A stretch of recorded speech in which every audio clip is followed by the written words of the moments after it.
जी हाँ दोस्तों, किसी ने सच ही कहा है, first impression is the last impression. ये रूल लागू होता है जब आप किसी जॉब या किसी इंटरव्यू के लिए जाते हैं, तो first impression is the last impression की थ्योरी वहां पर भी लागू होती है कि आप अपना कैसा प्रभाव सामने वाले के ऊपर छोड़ते हैं। तो इस वीडियो का टाइटल, जैसा कि मैंने यहाँ पे लिखा है, 5 top ways to update your CV या रिज्यूमे बाय एक्सपर्ट गाइडलाइंस। तो आज हम आपके लिए लेकर आए हैं ये टॉपिक्स, जो कि बहुत ही इंपॉर्टेंट होने वाला है आपके करियर को लेकर। तो बने रहें इस वीडियो में हमारे साथ लास्ट तक। मैं तुराब हैदर आप सभी का स्वागत करता हूं अपने इस यूट्यूब चैनल पर, और आज आपके लिए लेकर आया हूं top 5 ways to update your CV और करिकुलम वीटा।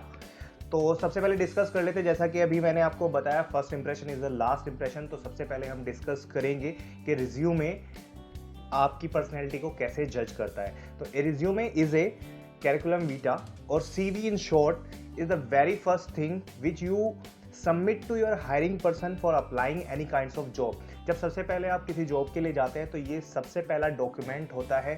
जब आप किसी व्यक्ति से वहाँ पर मिलते हैं तो ये सबसे पहला आपका इंप्रेशन पॉइंट्स होता है, यानी first impression is the last impression for judging someone's personality और image. So your resume or curriculum vitae is the first impression you leave to the hiring person when you apply for a job।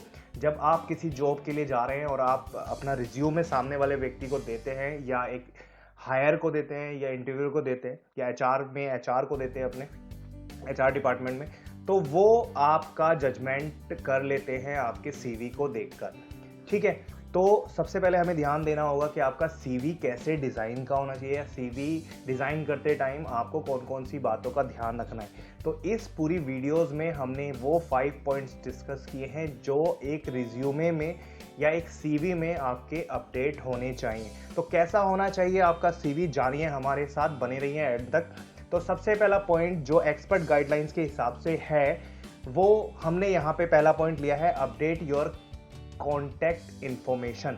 जी हाँ, आपकी contact information, your contact information is very important in your resume so that recruiters और employer can easily contact with you to decide about the open job opportunity.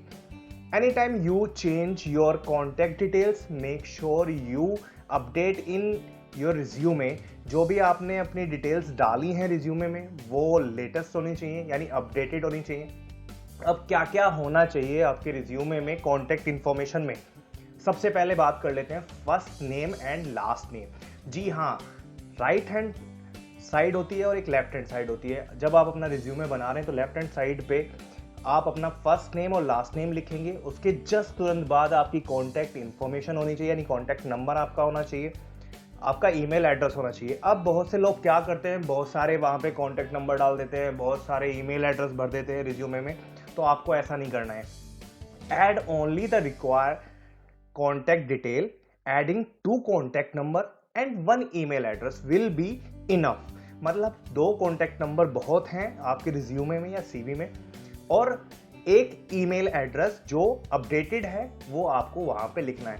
आपको बहुत सारे mobile number और बहुत ज़्यादा email address लिखने से बचना है। तो ये आप ध्यान रखेंगे जब भी आप अपना रिज्यूमे डिज़ाइन कर रहे हैं। तो आपका first name and last name आपके टॉप पे होना चाहिए, देन आपके कॉन्टैक्ट नंबर्स, और फिर आपका ईमेल एड्रेस आना चाहिए।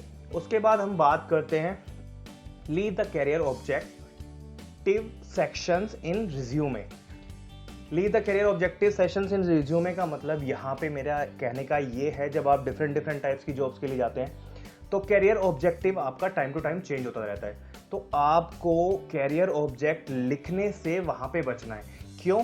जब आप एज ए फ्रेशर किसी जॉब का इंटरव्यू देने के लिए जाते हैं तो आप front to front 1-to-1 interact में ही अपना करियर ऑब्जेक्टिव बताएं। आप अपने रिज्यूमे में करियर ऑब्जेक्टिव लिखने से बचें। अगर आप फिर भी लिख रहे हैं तो आपका जो करियर ऑब्जेक्टिव है वो जिस जॉब के लिए आप अप्लाई करने के लिए जा रहे हैं उसके अकॉर्डिंग सूटेबल होना चाहिए।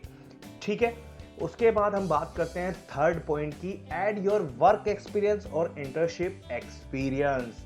बहुत ही इंपॉर्टेंट पॉइंट डिस्कस कर रहा हूं दोस्तों मैं आपके साथ यहाँ पे। ये if you have been working as part time with your studies for a while, मतलब जब आप स्टडी कर रहे हैं अपनी और उसके साथ साथ आप पार्ट टाइम जॉब्स करते हैं या फिर कोई इंटर्नशिप्स आप कर रहे हैं, तो वो भी आप अपने रिज्यूमे में ऐड कीजिए। It is good to add the work experience in your resume.